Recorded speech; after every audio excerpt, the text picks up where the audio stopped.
Good afternoon, ladies and gentlemen.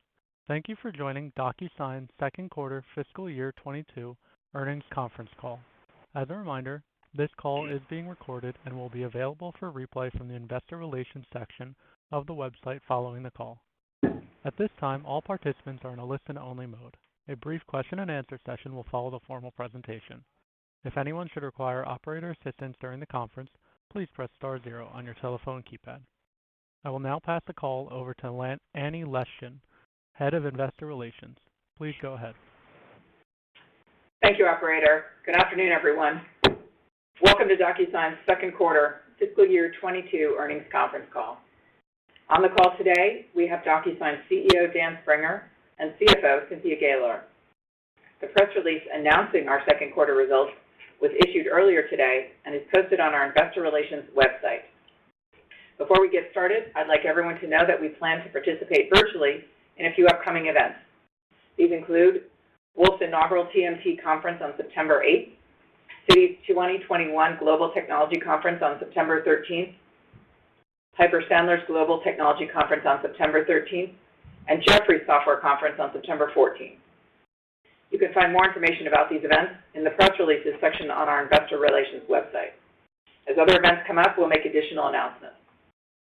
Now let me remind everyone that some of our statements on today's call are forward-looking. We believe our assumptions and expectations related to these forward-looking statements are reasonable, but they are subject to known and unknown risks and uncertainties that may cause our actual results or performance to be materially different. In particular, our expectations regarding the effects of the evolving COVID-19 pandemic on our business, including the potential effects of the pandemic on our customers' businesses and the pace of digital transformation, are based on our best estimates at this time and are therefore subject to change. Please read and consider the risk factors in our filings with the SEC, together with the content of this call. Any forward-looking statements are based on our assumptions and expectations to date, and except as required by law, we assume no obligation to update these statements in light of future events or new information. During this call, we will present GAAP and non-GAAP financial measures. Non-GAAP financial measures exclude stock-based compensation expense, employer payroll tax on employee stock transactions, amortization of acquired intangible assets, amortization of debt discounts, and issuance costs from our notes, acquisition-related expenses, fair value adjustments to strategic investments, impairment of lease-related assets, and, as applicable, other special items. In addition, we provide non-GAAP weighted average share counts and information regarding free cash flows and billing. These non-GAAP measures are not intended to be considered in isolation from, a substitute for, or superior to our GAAP results. We encourage you to consider all measures when analyzing our performance. For information regarding our non-GAAP financial information, the most directly comparable GAAP measures, and a quantitative reconciliation of those figures, please refer to today's press release, which can be found again on our website at investor.docusign.com. Now I'd like to turn the call over to Dan. Dan? Thanks, Annie. Good afternoon, everyone, and welcome to our second quarter earnings call for fiscal 2022. Today, I'd like to focus my comments on 3 key areas: our strong Q2 results, how companies are increasingly digitizing their agreement processes, and how we're cementing DocuSign as a critical pillar of the anywhere economy. Jumping straight into our second quarter financials, DocuSign's strong performance continued as we delivered a balance of growth and profitability at scale. Revenue grew 50% year over year to $512 million, and billings grew 47% year over year to $595 million. Our international business continued its strong growth, up 71% year over year. We expanded our customer base beyond the 1 million mark, including the addition of 13,000 new direct customers and some very significant CLM wins with large customers. Finally, we continue to see a strong expansion and upsell motion for eSignature and the broader Agreement Cloud suite, driving our dollar net retention of 124%. Overall, I am proud of how our team has continued to stay in front of the evolving COVID business environment. We are helping organizations of all sizes leverage the power of the Agreement Cloud to digitize the foundation of doing business, the agreement process. Not only do customers see DocuSign as a vital part of their response to COVID, many have also seen a better way of doing business from anywhere, and we believe that will become their new normal. One of our customers, Stacy Johansson, who's the president of Down East Insurance, told us that when COVID hit and they had to close their physical doors, DocuSign saved them. In her words, and I quote, "If it weren't for the ability to get an electronic signature, we wouldn't have written half of the new business we did last year." Now, having succeeded beyond expectations by fully embracing digital tools, Down East resolved to do business this way from here on. Another example is one of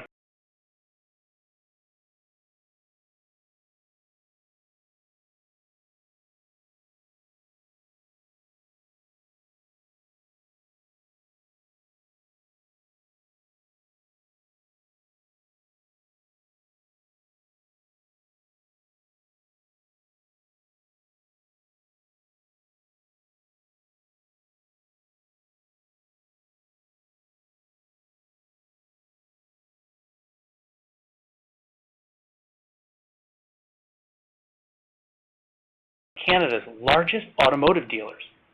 In response to COVID, the company adopted DocuSign e-signature and DocuSign payments to support remote sales and service. The program was so successful, it spawned a larger initiative to offer digital transactions across their entire dealer network. As one company executive put it, DocuSign has become part of facilitating a full breadth of remote experiences. These are just a few examples of what we're seeing again and again. Being able to do business and operate from anywhere is what people now expect. Plus, it saves time, money, and trees. To cement DocuSign's position as a critical pillar of the anywhere economy, we are executing on 3 core themes as a business. The first is to stay focused on customer success. We are helping our customers and partners to shift their perspective from reactive to proactive and enacting enterprise-wide programs to automate and digitize their end-to-end agreement processes. Let me highlight just a couple of examples. One of our largest U.S. state government customers saw a substantial increase in the thousands of employees accessing their systems remotely. We were able to scale our e-signature solution to allow the HR and the administration teams to handle the increased load. In addition, the agency rolled out DocuSign CLM to simplify 3 complex workflows, resulting in 97% of all contracts being completed in significantly less time. And we're not only helping state agencies. Today, DocuSign serves the majority of the cabinet agencies in the U.S. federal sector. In the private sector, one of the world's largest media and entertainment companies has been a long-standing DocuSign user and has digitized over 400 paper-based workflows with us, growing adoption by 100% year over year. Now, the company has deployed in multiple use cases and has seen a multi-million-dollar return on their investment in the DocuSign Agreement Cloud. The second theme is giving our customers an Agreement Cloud platform they can grow into. That means offering the most comprehensive set of applications and integrations available for the agreement process. They can start with e-signature and then expand into other areas like contract lifecycle management and into specialized solutions in verticals like mortgage and life sciences. With every DocuSign Agreement Cloud release, we keep adding to our capabilities and differentiating our platform. Let me note some of our latest highlights. For e-signature, we debuted new ID verification capabilities that allow both automatic and manual identity review by senders. It's now also possible for an identity check to be done once and then remain valid until the envelope is complete, dramatically improving the experience for sender and signer alike. We've improved the embedding and management of our ClickWrap solution, and one of our largest retail customers recently completed more than 1 million transactions using DocuSign Click. We introduced a new integration and add-in for Splunk, bringing the security insights provided by DocuSign Monitor into one of the most popular enterprise monitoring tools. We continue to grow the number of notarized transactions completed on our platform. And today, DocuSign Notary supports remote online notaries in 18 U.S. states, with more coming in the future.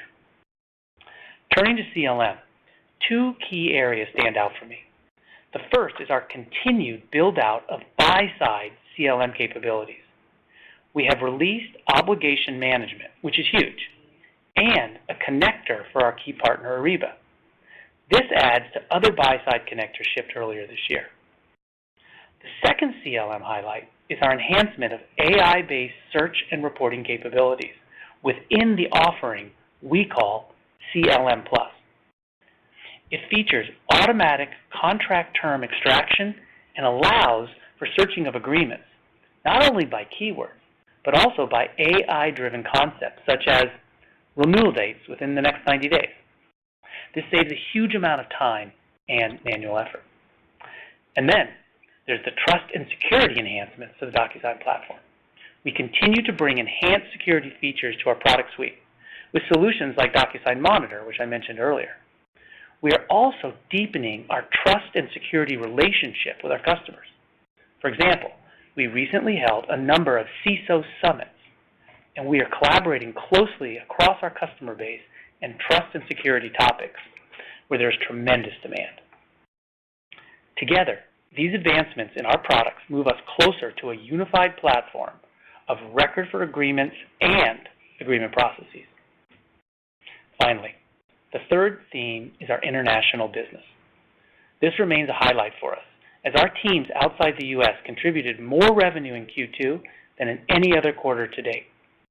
The key drivers for EMEA, LATAM, and APJ mirror those that we've seen here in the U.S. And by way of example, one of Europe's fastest-growing enterprise-focused startups, Celonis, saw a dramatic increase in the volume of contracts that needed to be generated, reviewed, and processed, a workflow that had been largely manual to date. But by implementing DocuSign CLM, the company addressed these inefficiencies, saving the legal team countless hours and delivering contracts 80% faster than before. Further expansion is already planned into the procurement and HR teams. In APJ, one of our largest financial services customers, the Commonwealth Bank of Australia, expanded its number of use cases and saw a substantial increase in transaction volumes. One team saw a 175% increase in documents processed through DocuSign, and another noted a 17-day faster time to revenue. The customer is now embarking on an automation project to further integrate and streamline the experience up and downstream. As these examples indicate, we're pleased with how our international business is accelerating, driven by the same factors of speed, cost efficiency, and user experience that have propelled us domestically. Okay, before I hand it over to Cynthia to walk through the financials, I want to mention another factor that has always been central to DocuSign, our environmental impact. Our e-signature solution alone has replaced billions of pieces of paper, along with significant amounts of the waste, water, carbon, and wood that are required to make and transport that paper.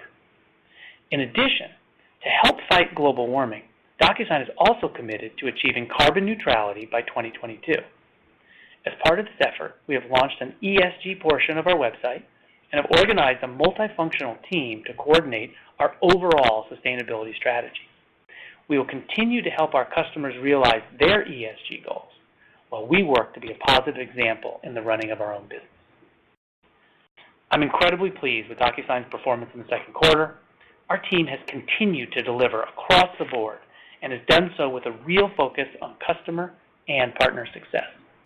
I look forward to talking to you in the Q&A shortly. For now, over to Cynthia. Thanks, Dan, and good afternoon, everyone. Q2 was another solid quarter as we outperformed on both the top and bottom line. We crossed the $500 million mark in revenue for the first time this quarter, and once again, we demonstrated our ability to balance growth and profitability with solid operating results and strong cash flow. Total revenue increased 50% year over year to $512 million. Subscription revenue grew 52% year over year to $493 million, thanks to strong customer demand, early renewals and upsells driven by accelerated consumption from our expanding install base.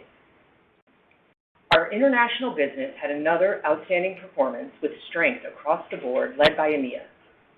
In total, our international revenue grew 71% year over year to almost $114 million, representing a record 22% of total revenue. Billings grew 47% year over year to $595 million as we continue to see strong early renewals and expansions of existing customers. Total customers crossed the 1 million mark, with more than 65,000 new customers added in the quarter. This brought our total customer count in Q2 to 1,053,000 worldwide, an increase of 41% compared to a year ago.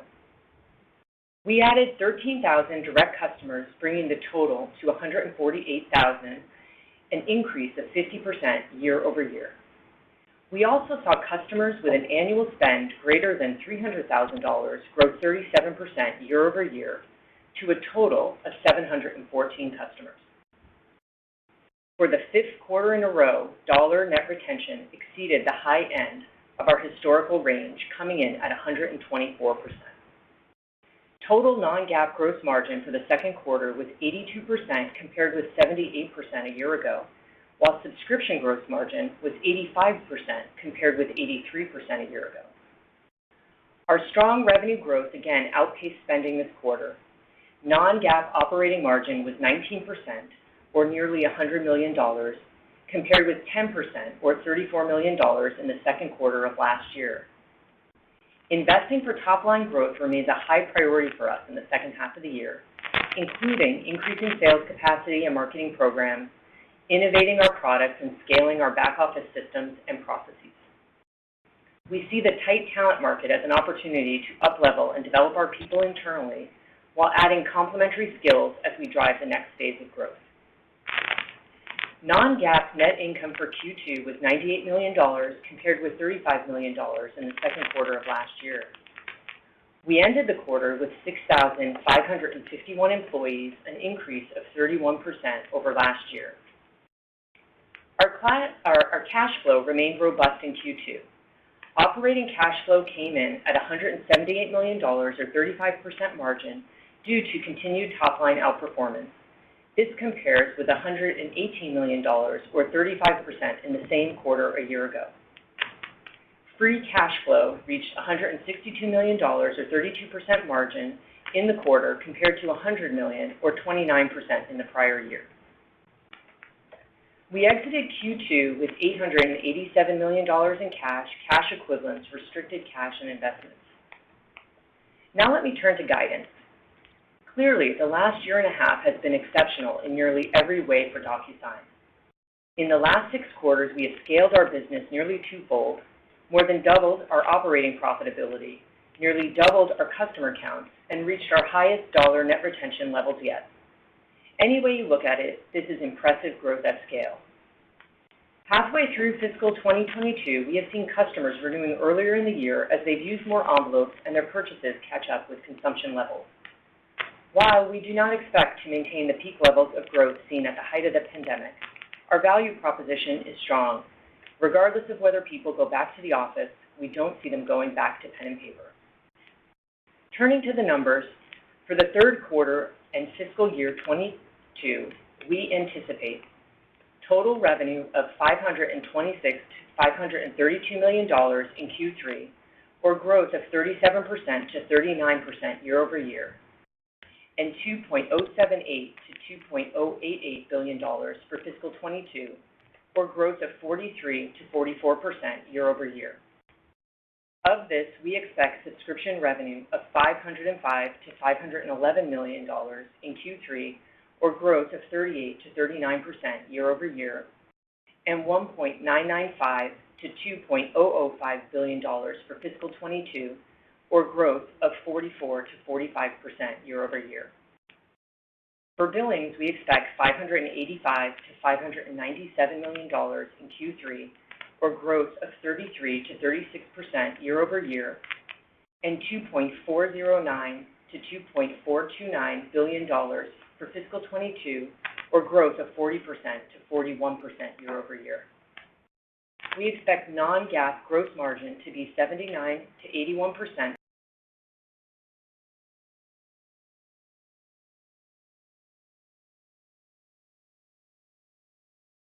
for both Q3 and fiscal 22. We expect non-GAAP operating margin to be 17 to 19% for Q3 and 16 to 18% for fiscal 22. We expect to see a de minimis amount of interest and other income, and we expect a tax provision of approximately $6 to $9 million for fiscal 22. We expect fully diluted weighted average shares outstanding of 205 to 210 million for both Q3 and fiscal 22. In closing, we ended the first half of the year in a strong financial position. We are focused on investing for future growth, scaling our business, and cementing DocuSign as a critical pillar of the anywhere economy.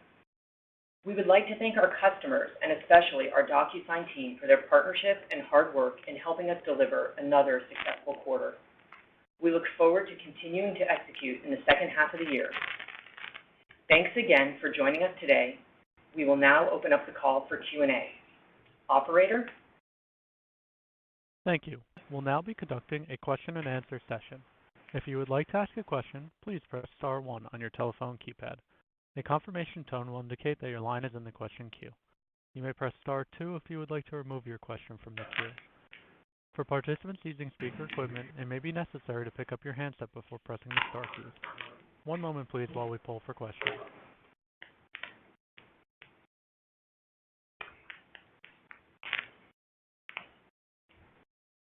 Thank you. Our first question comes from Bhavan Suri with William Blair. Please proceed with your question. Thank you. Can you guys hear me okay?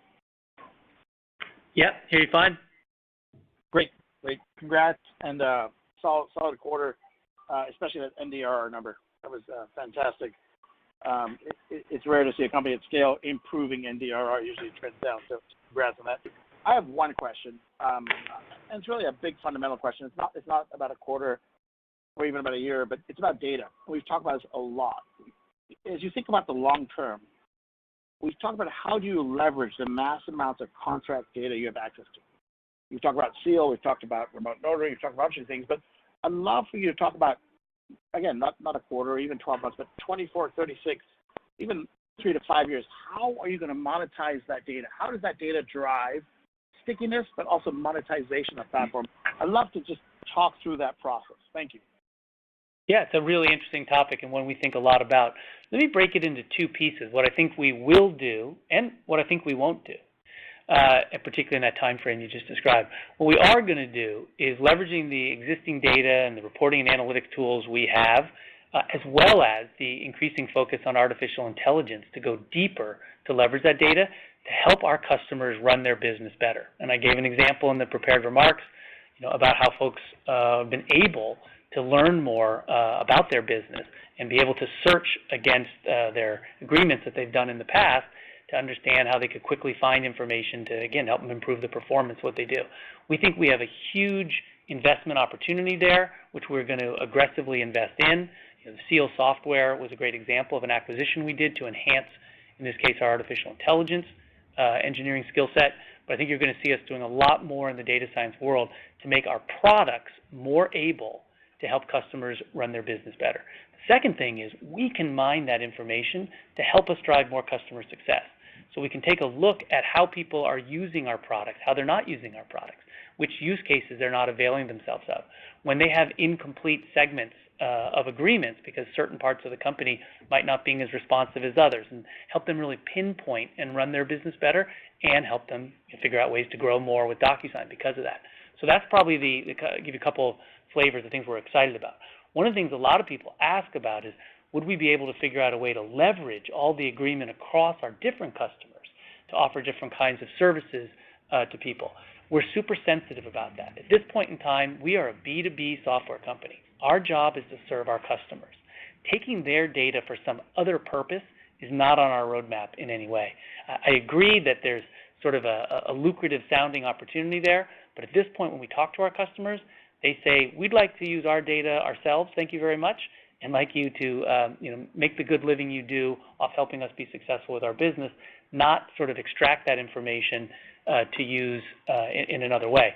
I would tell you the one exception to that is when you think about the way we train our models, particularly around things like artificial intelligence, the fact that we have lots of customers, over 1 million customers now, we had 13,000 new direct customers alone in this last quarter, we're going to get more and more people using our models. That is going to allow us to do better learning on those models, which will, of course, be a benefit, of course, across all of our customer set. But to the specific data, we're not going to take our customers' data and use it for other purposes. No, I think it's helpful, and again, I'm going to stick to the same question, but push back a little bit. So I totally agree with you that you don't want to cross data and take someone else's data and share it with someone else, especially across, say, competitive customers. But I guess my question is, help us think through, Dan, how you monetize it, right? Concur, others have had data for a long time. And Concur always talk about benchmarking data and selling benchmarks back to customers. If you have an expense, whatever, we can show you the best benchmark. Help us understand how that AI, it drives stickiness, but monetization, I think, is interesting. And not again today, but over time. How should we think about where DocuSign ends up benefiting from a revenue and earnings perspective from that? Yeah, well, I think there's a couple things, and going off again that first, what we are going to do, the first bucket I talked about, let me give you a couple examples of how we've seen that play out. But to be clear, the bulk of it is not about us monetizing that data, like sort of back to those customers, but just allowing them to be more effective.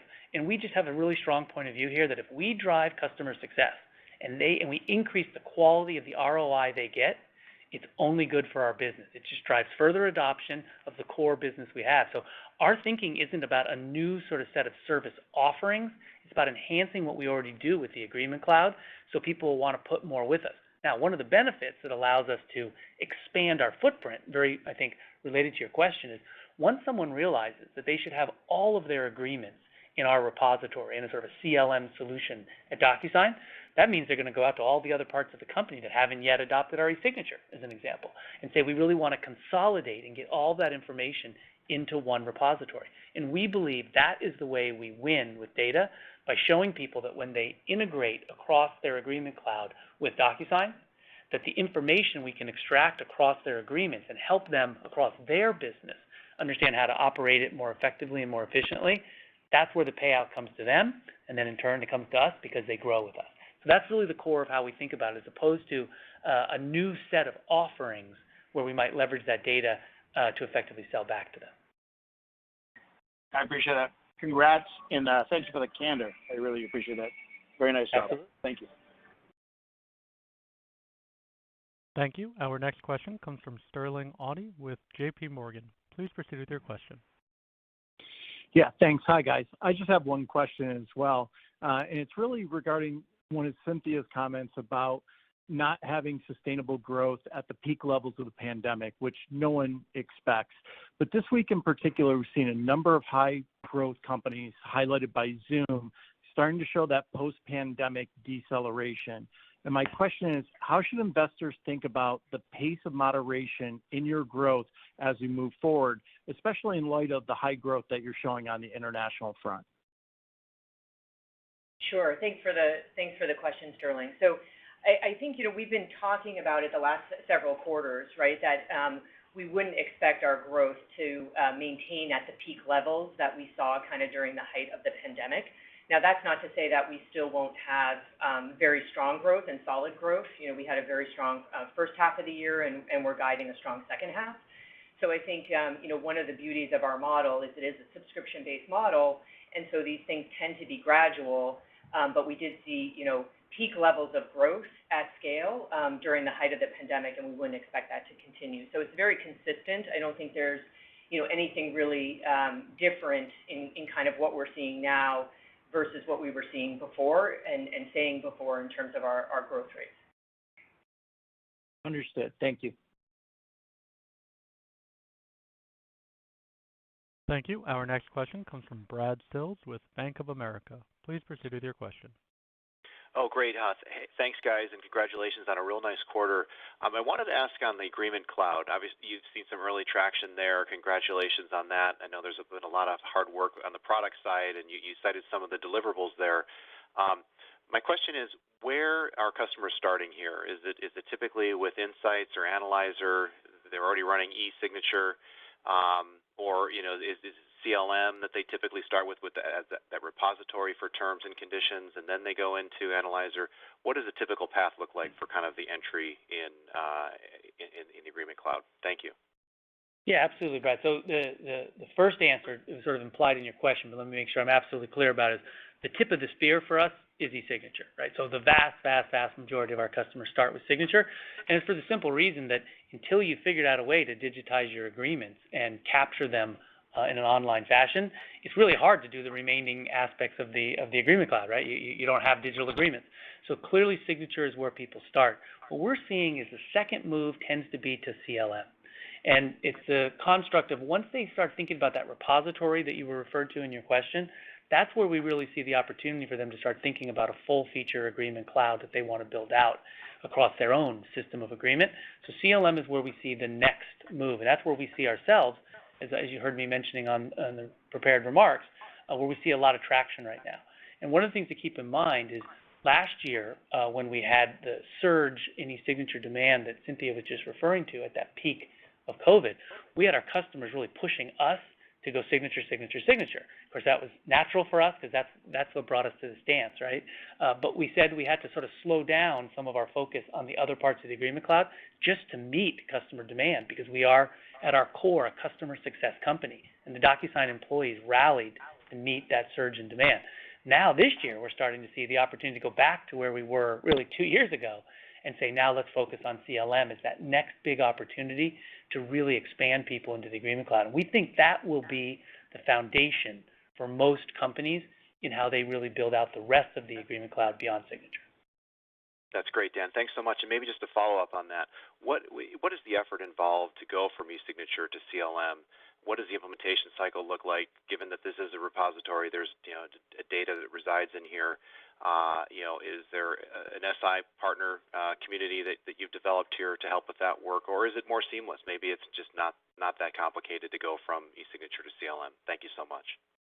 Well, as you'd guess, we're working hard to make it as seamless as possible, but let me be absolutely clear that the construct of someone becoming an e-signature customer is very different than becoming a CLM customer. And we've done a fantastic job in our core signature product to build an amazingly easy-to-use service. And one of the things that's indicative of that, if you look at the fact that we have over 900,000 customers that have come to us through the web, where they never had to talk to anyone at DocuSign if they didn't want to. We're wonderful people to talk to, I hope you understand, but they don't have to. They can sign up online and start using our award-winning software. So when you get to CLM, you absolutely are going to probably have a statement of work. We'd love it when we get to use one of our SI partners. We do have a fantastic professional services team, but that goal of that organization is to sort of train the trainers. And over time, we really want to see that SI ecosystem really blossom to the point that it's a smaller and smaller part of what we do. Now, less than 5% of our revenue is services, so it's not like it's something that's become a big part of our business, but we really feel the right way to be as ubiquitous as we can is to build a strong network there. And then we believe for the vast majority of customers, they will leverage, whether it's our ProServe or if they have a really strong IT team internally and they have available resources, which is fairly unusual, but if they have that, they can do it themselves. But the hope for outcome is it'll be the SI network, and we're really excited about the progress. We've been building a super strong ecosystem there, and that's a focus for us in the years to come. Great to hear. Thanks, Dan. Thank you. Our next question comes from Scott Berg with Needham. Please proceed with your question. Hey guys, this is John Godin. I'm for Scott Berg. I appreciate taking my question. Are you guys doing anything different as far as trends go over this past quarter as far as the mix of growth, coming from higher consumption levels of existing use cases versus, adding additional use cases or moving across to different departments? So in terms of if we're doing anything different, we're going to be, of course, responsive to our customers. And so while we do have a fantastic customer success organization that's out there suggesting to our customers where they're like a most likely next applications might be and what use cases might make most sense for them, the answer is, again, we respond to the needs of their business. From a customer standpoint, I think we're seeing growth across both. We are seeing a lot of people expanding the volumes. I gave some examples in my opening remarks of customers who said, we have a use case that's working well with DocuSign, and we want to do more of that. Commonwealth Bank's a good example of that. But we also have seen fantastic examples of people expanding the number of use cases. Remember, our land and expand model is really based upon the fact that we get in, we deliver fantastic ROI to one group in a company for an initial use case that we land with, and then expand across not only more use cases, but also more departments and other divisions within that company. And so I would say from the standpoint today, there's nothing different that I've noticed in the last year than prior years in terms of that mix. I think at the very peak of COVID, we probably saw an increase in more use cases, that sort of expansion of more things people were doing over volumes because they just realized there were critical parts of their business they needed to address in the anywhere economy they hadn't done. Today, I think we're probably back to that normal mix of what's increasing the volumes of existing use cases and what's increasing new use cases. Great. Thank you, guys. Thank you. Our next question comes from Karl Keirstead with UBS. Please proceed with your question. Thank you, and congrats on the nice numbers. Cynthia, I'd love if you could talk a little bit about your margin outlook for the second half. Despite raising your total revenue guide by $50 million, you left your operating margin target of 16 to 18 intact, and that would require a step down in the fourth quarter. So maybe you could talk a little bit about what assumptions are driving your second half margin outlook. Thank you. Yeah, thank you for the question. So in terms of a margin, we've been performing kind of at the low end of our long-term target margin. And as we said last quarter, we're really looking to make sure we're investing for growth, just given the large market opportunity we have and the traction we're seeing in the business. So we'll continue to do that, particularly building sales capacity in our marketing programs and in our product development teams. And so we'll continue to do that through the back half of the year. Also remember, as we look into next year, we do look to hire in Q4 and for folks to start in Q4 that will build capacity going into next year. And so Q4, tends to have more expense built into it than some of the other quarters. So that's driving those assumptions. I'd also just remind you from a margin perspective, some of the top line outperformance we've seen in the first half certainly shows kind of just operating leverage in our business model, right? But we are looking to invest for growth over the long term, and that's what's built into the assumption in the second half in terms of the margin. Got it. Okay, and then maybe a follow-up again for you, Cynthia. You mentioned that you had another quarter of good early renewal and expansions. When you look into the guidance you provided for the second half, what are you embedding in terms of a continuation of those early renewal and expansion trends that you saw in Q1 and Q2? Are you expecting that to moderate in the second half? So the way I would describe it, I think, and we talked about this a lot on last quarter in Q1, we did see strong early renewals in Q1. I would say, that has continued to moderate and was baked into the guidance, as we came into Q2, and similar assumptions are baked into the guidance as we move to the second half of the year. But we wouldn't expect to have those peak levels that we were talking about last quarter and the quarter before. But we always will have, some early renewals, which are a good thing because it shows customers are using the products and consuming at higher levels, but we wouldn't expect those peak levels. So our expectation on that is consistent with the guide, and it's baked in, how we're looking at our consumption trends and then the revenue trends that fall out of that. Got it. That's very clear. Thanks, and congrats again. Thank you. Thank you. Our next question comes from Rob Owens with Piper Sandler. Please proceed with your question. Great. Thanks for taking my question. Was hoping to drill down a little bit on the international front and the success that you're seeing. think it was about a year ago where you announced a new president of international, and obviously we've seen acceleration over the last year. So maybe help us understand where you're seeing success and what the second act's going to look like over the next year. Thanks. So I think we've been pleased across the board with international. I don't think you've put up numbers in the 70s for growth unless you're having pretty good success across the board. I would say our strongest performance in the quarter was in EMEA, which is our largest geography outside of North America. But it was again strong across the board. APJ, LATAM performed well for us. And I think going forward, it's more of the same. I think we've talked a lot about this construct that we had this focused 8 in terms of the core countries where we're operating in. And I think we want to continue to focus on those 8. And I think over the next year or so, you're going to see us expanding on that a little bit. We may end up getting to a place where it's more like 9 or 10 countries where we see that we have a sort of a presence, not just online. We sell to over 180 countries if you look at our online business, but we really have dedicated people with feet on the ground. So I think that's the way I think about it. Is the core 8 will be big. Europe, I think, is going to continue to be super exciting opportunity for us. But we're investing aggressively in branding internationally. And we don't have the same well-known reputation outside of the U.S. as we do have in the U.S. And we are putting, Cynthia referred to the idea of building sales capacity, and a significant portion of that will also go into the international markets. And we are super bullish that we have a big opportunity.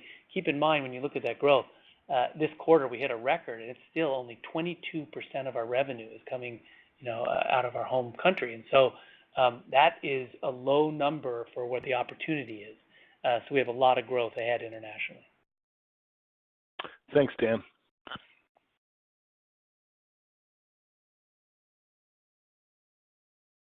As a reminder, we ask participants to limit themselves to one question.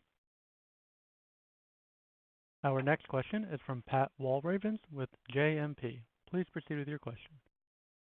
Oh, great. Thank you. Let me add my congratulations, and I'm assuming that reminder was for me. So I'll try to get all right. So, hey, Dan, let's stick on international. So I think the 8 cores are North America, Australia, UK, France, Germany, Japan, Brazil, Mexico. And so the largest economies that aren't on that list. I just want to say, you said North America. Pat, I hate to interrupt you. You said North America. U.S. and Canada, our friends in the North, are their own independent country, despite efforts by people like you to make them the 51st state. So yes, to our Canadian colleagues out there, we absolutely consider them a separate and important part of the Focus 8. Go ahead with your question. Okay. So I think, the largest economies that are not on that list would be China, India, Italy, and Middle East Africa. So I'd love to hear your thoughts on any of those. Yeah. So I think the answer with China is obviously it's incredibly complex, so I'll knock that one off first. I think the perspective is we see a huge opportunity, obviously, with the second largest economy in the world and the largest population probably for at least another 10 years before India catches up. But it's also really complex and fraught with a lot of risk, as you know well.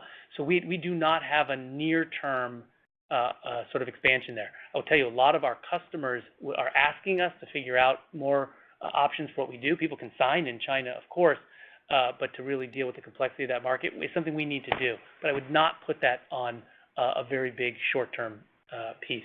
India is an area where we have done a little bit of work already, and I think we see that as one of the significant opportunities for a future in the next year or two, future big investment and growth. You talked about Italy. We actually have Italy and Spain about the same perspective in terms of in Europe and thinking about the opportunities for larger countries there. We think that's going to be an area over the next year or so where you will see us do more expansion, looking for ways to put feet on the street there, and I think that can be attractive. The Netherlands is another area that I would add to that. And you can talk about the rest of North America, but Mexico is a place where we've actually recently started to hire people already. So we're going to get all 3 of the North American countries into that mix. The Middle East was the last one I believe you mentioned. We serve the Middle East out of our Dublin hub for EMEA. I don't think we have seen as much sort of demand from both the commercial group that sells out of Dublin and the online. sort of business we do to suggest that the Middle East would be as fast as some of those other countries. But obviously it's going to be an area that will be a growth area for us, but it would probably come later than sort of the Italy, Spain, Netherlands countries I mentioned there. Great. Thank you. Thank you. Thank you. Our next question comes from Kirk Materne with Evercore ISI. Please proceed with your question. Okay, thanks very much, and congrats on the quarter. Cynthia, I was wondering if you could just talk about net retention rate as we start to lap sort of the peak demand periods from last year.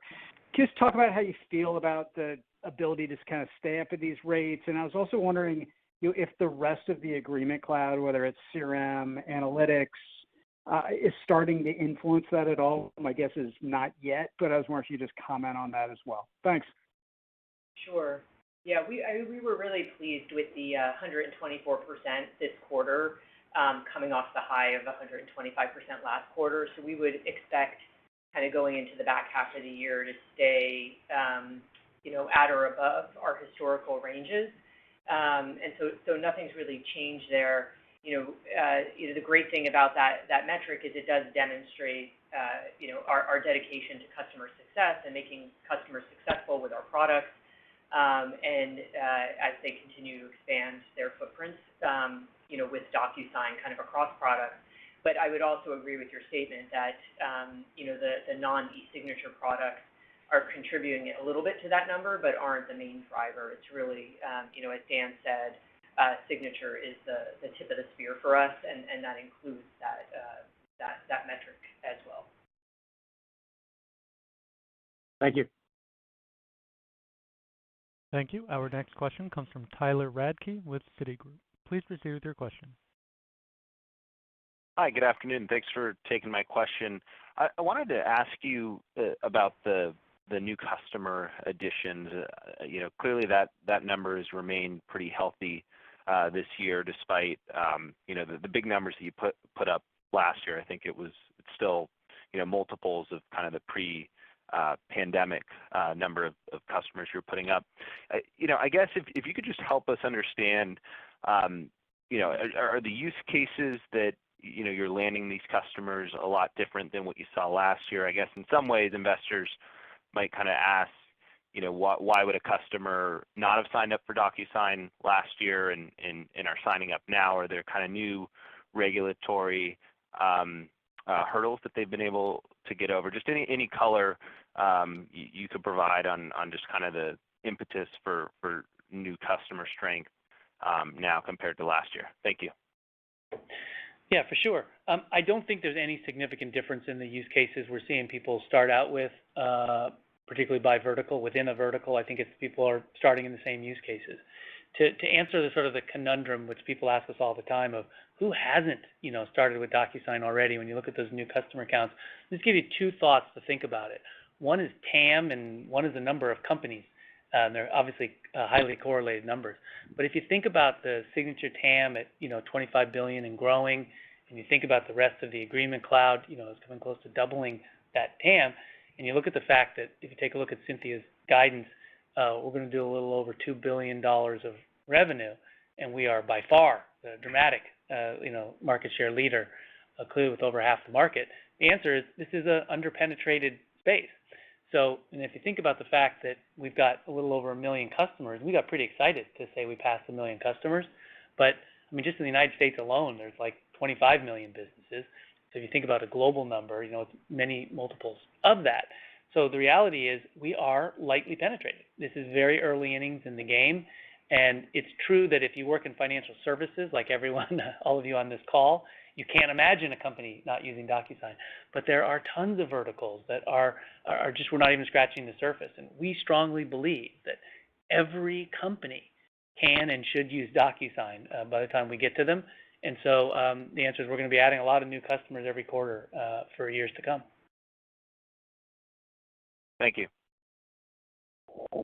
Thank you. Our next question comes from Alex Zukin with Wolfe Research. Please proceed with your question. Hey guys, thanks for taking the question. So Dan, maybe just for you, I want to go back to Sterling's question because I think it's an important one. I think we're all trying to understand the magnitude of deceleration, And if we take a look at the metrics, I just want to hear from you maybe a little bit of more color about the pipeline, about retention rates, particularly in the SMB category. And if we look at the guidance for billings does look incrementally more conservative than you've had in the past few quarters. So I just want to understand, is that cautiousness a sign of, something that you're seeing in the business, or how would you kind of qualify it? Yeah, absolutely. I'll let Cynthia talk about the guidance, her domain and expertise, but I'll just give you my view. I think it's a pretty strong guide. If you look at the historical rates the company has grown, we feel pretty good about it, considering that the last time we were giving guidance before the pandemic, our company was half the size. So we've doubled, and we're still looking at what I think are really strong guides, particularly on revenue, but as well on billing. But I'll let Cynthia give you her view on that. In terms of your question about what's happened in the marketplace, I mean, we feel good. We feel like we're seeing a lot of demand. We're happy with the new customer adds. We're happy with the revenue growth. Again, if you asked me a couple years ago how I'd feel about five numbers in front of our growth rates and revenue, I'd feel pretty good. So I don't think there's a perspective we have that the business has some significant slowdown.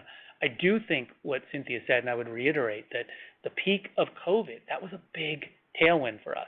And so for us to do the work to try to create growth that would look like that long run, I think it would be very, very difficult to be able to deliver that. But I do think we're going to continue to have strong growth rates. I'll let Cynthia talk specifically to the guide, but from a standpoint of in the marketplace, we're not seeing any differences in churn rates, in any meaningful way. We're not seeing, customers very rarely leave us. If we don't do the right job of customer success and adoption, we might have people where we have some dollar churn. But if you look at the 124% on the net retention, whatever sort of gaps are having there, we're more than making up with, dramatically so with the upsells and the growth. So I think our success teams are doing a fantastic job at driving fantastic growth in the base. And then again, the new additions, I think they speak for themselves. We're continuing to add a large number of new customers each quarter. So I would not take the look at these financial results and say that it's indicative of any sort of significant slowing in the business. I think the numbers are strong. So Cynthia, I don't know if you have anything to add on the guidance specifically to Alex's question. Sure, that was a very comprehensive answer. So maybe just at the edges, I would say on the on the back half of the year. I mean, our guidance philosophy, has been consistent since the company went public. We guide to what we can see, and as Dan said, we had a very strong first half, and we're raising guidance in the second half, off of considerable scale over the last 12 to 18 months. So we're feeling good about the business, and we're feeling good about the growth rates and the guidance. But we do guide to what we see, not what we don't speculate beyond that. Understood. Thank you, guys. I maybe just a quick follow-up. Is it possible to get the RPO metric on that so that we can kind of have a gauge of the bookings? Yeah, that will be in our queue, so that will be publicly available in the queue, but we don't use RPO, just given the duration of our contracts and the way that's calculated. We don't think that is a indicative number, but it's, when you see it, it will be quite strong, and the growth rate year on year on that metric is also quite strong. Perfect. Thank you, guys. Thank you. Our next question comes from Rishi Jaluria with RBC. Please proceed with your question. All right. Well, wonderful. Thanks so much. Really nice to see continued momentum here. Just one question I wanted to ask, maybe about what you're seeing in terms of services, because looking at your guidance, you're expecting a bit of an acceleration on the professional services line in the back half of the year relative to what we've seen in the first half. Anything in particular? Is it due to just more CLM and that requiring a little bit more services? I know your services mix is going to remain very, very low. It's always been, and I expect it's going to be that way. But you are expecting this little bit of uptick. So maybe walk us through the assumptions embedded in what you're expecting on the professional services line. Thanks. Yeah, it's interesting to your point. It's not one of the areas we spend a lot of time thinking about because it is such a small portion of our business. But let me tell you this in terms of thinking about services. As you think about the comments earlier, we would love to have less and less of the services that are provided to our customers on our P&L, provided by our team. We are a partner-first company. We want to invest in building out an SI network that does the vast majority of all the services work, for our customers. One is we think that's what they do, and what we do is build fantastic software. So we like the idea of that specialization that we have. So if you do see from time to time any positive blips in services relative to our overall software, it's probably going to be indicative of what you mentioned, which is if our mix moved more to other parts of the Agreement Cloud, like CLM, where there is going to be more services, there's going to be more statements of work required for implementation, that would be the thing that would drive more services for us. But again, our hope is that over time, we continue to take any of that incremental service opportunity and move that into the SI partner network that we built so that we create a fantastic opportunity for them to reinvest into the DocuSign Agreement Cloud as a core platform that they want to sell. All right, wonderful. Thank you so much. Thank you. Our next question comes from Michael Turin with Wells Fargo Securities. Please proceed with your question. Hey there. Thanks. Good afternoon. Cynthia, going back to the early renewal commentary, is there anything you can provide just to remind us how much visibility you have into those underlying dynamics as they're playing through in your customer base? And does that renewal conversation insert opportunity at all to just engage more broadly? I'm assuming it does across the Agreement Cloud. And if so, are you changing gearing? Have you changed gearing just as part of the investment spend to just help take advantage of that conversation? Thank you. Yeah, it's a great question, and I think when we're thinking about through the customers and kind of the expansion economics, if you will, what we've seen is customers sometimes use more than what they purchase, and so we don't charge them overages per se, but we look for it as an opportunity to re-engage with the customer, talk to them about how they're using the products and how they could be using them more. But we do use that as a time to have them renew or expand what they're doing with us. And so it's both on the e-signature side as well as the broader Agreement Cloud. But you characterize it quite well in terms of the dynamic that we're seeing. As we talked about a couple quarters ago, we did see through the pandemic a heightened sense of early renewals, and we're not expecting to see those types of peak levels, but we do have visibility into customer consumption and how they're using the product, how they're consuming it through the life cycle of their contracts. So that is something that we track. But also, sometimes customers will develop new use cases, and we use it as an opportunity to re-engage with them on what else we can be doing with them, but also making sure that their contract terms match their consumption levels. Great. Thank you. Thank you. Our last question comes from Shelby Seyrafi with FBN Securities.